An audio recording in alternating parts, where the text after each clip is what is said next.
Hey everyone, today's episode is a bit special for me. So I'm going to be sharing with you the story of how I went from selling candy in junior high to starting a nonprofit company in high school and working at McDonald's to eventually starting a multi-million-dollar PR agency and becoming what I call a self-proclaimed thought leader in the personal branding space. Let's dive in. So I grew up in Southern California near Orange County in a smaller city called Corona. And I've always had this entrepreneurial spirit, always, for as long as I can remember. But my first passion was playing hockey. I started playing when I was about 4 or 5 years old. And I was pretty good at it, like right from the get-go. And it was very clear that I was a standout player, even from an early age. I remember when I was 6, each game I was scoring like 10, 9, 15 goals. And the other teams, their parents, they actually started to complain about me to the league. And then eventually they got their way and I wound up playing with like 10 and 11-year-olds and they bumped me up to the next league, which at that time, as you guys know, when you're like 6 or 7 and then you're playing in sports with people that are 10 or 11 or even sometimes 12, that's a huge gap, right? And so anyways, fast forward to when I was about 15 years old, I was playing in a tournament in Toronto, Canada. I can't remember exactly how it was, but there was like hundreds of skaters there and they would time us just, skating as fast as we can in just one loop around the rink. I was actually named one of the top 10 fastest skaters in North America. But my first real entrepreneur, memory was when I was about 12 years old. And I lived next to this candy factory. It was right by the house. And I would actually pass by it before I'd go to 7th grade in junior high school. I'd actually pass by the factory and then go to school. And so one day before school, as I was writing, I just decided to stop by the factory. And I purchased about $50 worth of candy bars for like 20, 25 bucks. So like half off, right? So when I got to school, naturally, as I'm sure you guys would do, my friends started asking me if they could have some candy. And anyways, I started selling the candy bars. It was like Twix, Snickers or whatever. I started selling each candy bar for like $2. This became a morning ritual of mine. Stop by the factory before school, go to school, sell the candy bars, and repeat it the next day. I was making like $200 to $300 a week doing that. And not only did it fuel my candy addiction, but it also taught me the simple business basics without even knowing it, which was pretty cool.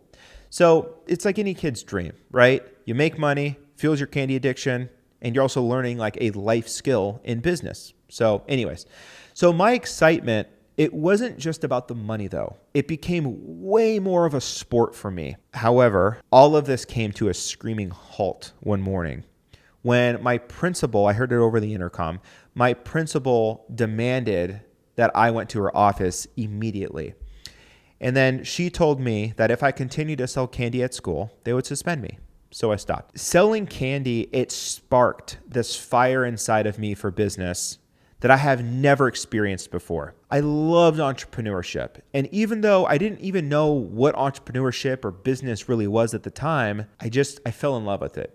It was so natural for me. But my whole life, I've been a pretty creative person. I could draw, I could paint, I could really do anything creative with my hands. During my sophomore year of high school, my friends Jake and Josh and we actually started a nonprofit clothing company called Beyond Creation to feed the homeless people around our local parks. It was really cool. It was fun. We started getting involved with different church organizations in Southern California, and they actually allowed us to speak in front of their congregations. It was pretty insane. Sometimes they would even bless us with like some of their tithing donations. I mean, it was wild. So we'd use those donations entirely, like 100% to feeding the homeless people near us, at the local park. So it was a really eye-opening and humbling experience, to say the least. This nonprofit lasted all through high school, but I was still very focused on my hockey dream. So I started working at McDonald's during my junior year of high school. And I was making like a whopping, I don't know, $7.25 or something per hour. And let me tell you, flipping burgers at McDonald's was a real character building experience for me. It taught me teamwork, systems, and processes. And I know that sounds funny because it's McDonald's. But listen, there's a method to their madness over there. So after high school, I was recruited by a really good junior hockey team called the Whalers in Virginia Beach. And I was super excited about the opportunity because I really felt like it was my real shot of going pro, going to the NHL. And hockey has taught me so much about how to be disciplined, working well with a team, and just to persevere when things got tough.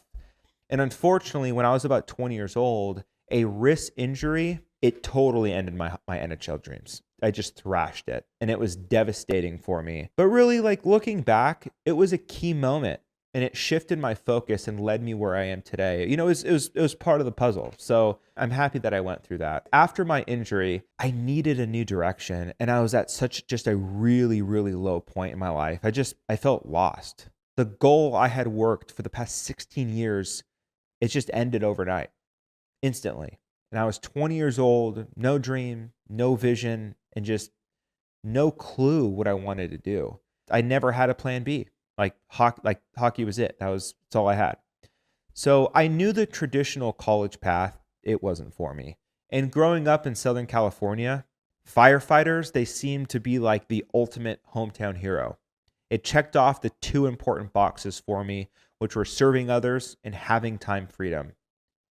After applying to a bunch of fire departments in Virginia and nearby states, I finally landed a job with the Norfolk Fire Department, which happened to be like 15 minutes from where I was living in Chesapeake, Virginia. I thought it would provide the stability and the purpose that I was really looking for.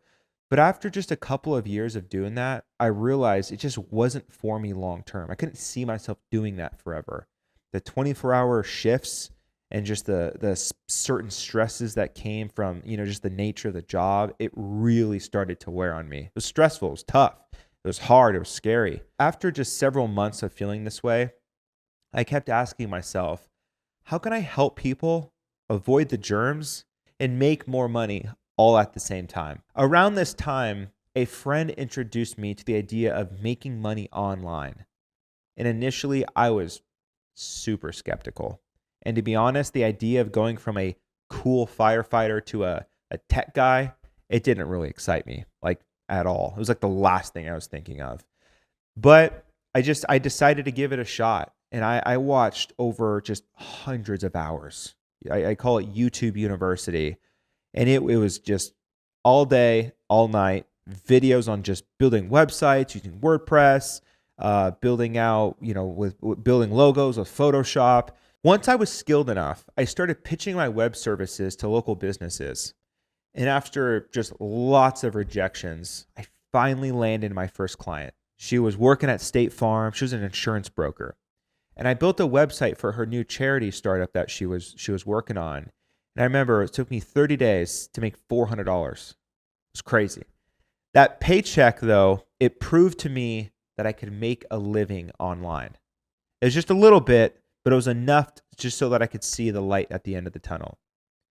So a few months after all of that, I met a guy named Paul who was introduced to me by a close friend of mine. And this guy was a billionaire, and he ended up being, I would say, the single person who changed my entire life forever. At first, he just needed help like redesigning his personal branded website, some social stuff, and I was just over the moon working for him. For the first time, I felt like my career was really heading in the right direction. I was making a few $100s a week, and I was gaining tons of experience working with him. And it didn't take long until things really took off for me. I mean, I wasn't just working on his websites anymore. I was managing his social media profiles. I was planning PR campaigns for him. I was writing articles for his brand. Then one day he called me and he invited me to work with him in Nashville, Tennessee, like move out there. So I packed my bags and I left Virginia. I was super nervous, but at the same time, very excited because I knew what was coming in the future. I didn't know how it was going to turn out, but I remember just deciding to take the leap because I also had nothing else. Like that was it. Again, I guess it's kind of a theme. I typically don't have plan Bs. And I think that definitely lends to or points to some of the reasons why I've been successful. Within 24 hours of arriving in Nashville, Paul picks me up in his brand new, his white, convertible Lamborghini. He drove me to Nordstrom, which I've never been in Nordstrom before.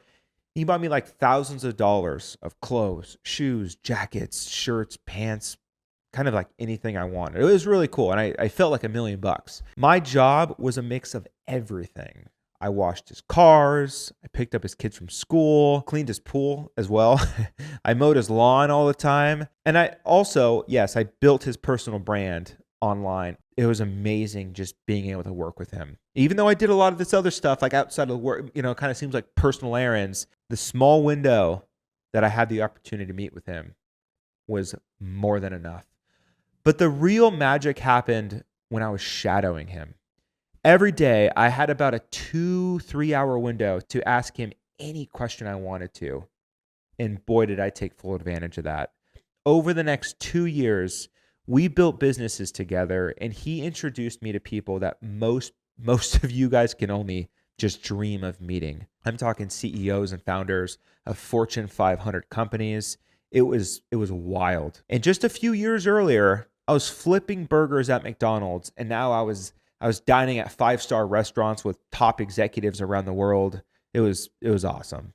Learning from Paul, it gave me the confidence to start my own business. And after about 3 years of working for him, I decided it was time to just start my own PR agency. I wanted to help other executives build their personal brands just like I did for Paul. So in 2018, I started Mentionworth, which was an online PR firm. Still is. And my goal was to just help brands tell their stories online and reach a larger audience through news, PR. The early days were challenging, man. For me, gosh, it was tough. I was working like 80-hour weeks. In the first year, I pulled in right around $50,000. That was gross though. And it was just enough to, cover the costs of the business and my bills. And I barely profited that year. And around that same time, I actually decided to start Kivo Daily magazine. And after writing for a few publications like Forbes, Inc., USA Today, Entrepreneur magazine, and Huffington Post, I found a gap in the publishing market. Those big publications, I noticed that they only wrote about the brands that have already made it, Apple, Tesla, Nike. And I wanted to build a publication for the everyday entrepreneur, the ones that are just getting started, the ones that are in the trenches, who didn't have it all figured out yet, who are just building a business to make a significant difference for the world, for their family. And I spent the first 6 months working on Kivo Daily without making a penny. I recruited hundreds of writers, from LinkedIn and current writers across various publications. And I had one rule. My rule was simple. If people wanted to write for Kivo Daily, they had to write at least one article per week and share it on their social media platforms and tag at Kivo Daily. This single strategy helped grow Kivo Daily from no writers at all in 2018 and no viewers to over 2,500 writers and hundreds of thousands of readers within the first year. This increase in viewership, it also boosted our advertising revenue. It shot through the roof because there's a lot of people on the websites, and more eyes equals more dollars. And by 2019, things really started to pick up for Mentionworth as well. We hit the 6-figure mark. We pulled in around $150,000. That's when I knew I had something going for me. One of my biggest clients at that time was CBDMD, and I was the director, even though it was like a contractor role, I was the director of PR for them. And they were the first publicly traded CBD company in the US at that time, the very first one. And being just a very young executive, I was 25 at the time, of a publicly traded company was a super eye-opening experience for me. And by 2020, my contract with them, it ended. And at that point, I was able to focus on my own company 100% of the time. And I went just all in on Mentionworth. With the knowledge I gained from working with Paul and my experience at CBDMD, I was ready to scale Mentionworth. That year, we hit the $1 million mark by scaling up our employees, refining our offer, building out our systems and processes. We changed everything with the company. And at Mentionworth, we specialized in building brands across North America and getting them published in press releases, major publications like Forbes, Inc., Entrepreneur, and even Times Square billboards. Fast forward, Mentionworth rebranded a couple years ago to Authority Titans. Those of you who know me, most of you know the PR firm as Authority Titans, not Mentionworth. It's kind of the OG name. And I continue to scale that PR firm into an empire.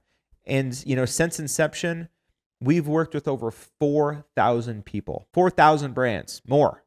And it's been one of the biggest blessings in my life. We've been fortunate enough to work with incredible people like Dan Fleischman, who has become a close friend of mine, CBDMD, Sean Whalen with Lions Not Sheep, Andy Frisella, Brad Lee, the North Carolina Panthers, Ice Cube, Jim Quick, Ryan Sheckler, Bedros Keuilian, Timothy Sykes, Travis Pastrana, Sean Merriman, Roland Frazier, Manny Koshbin, Paul from 90 Day Fiance, thousands of people.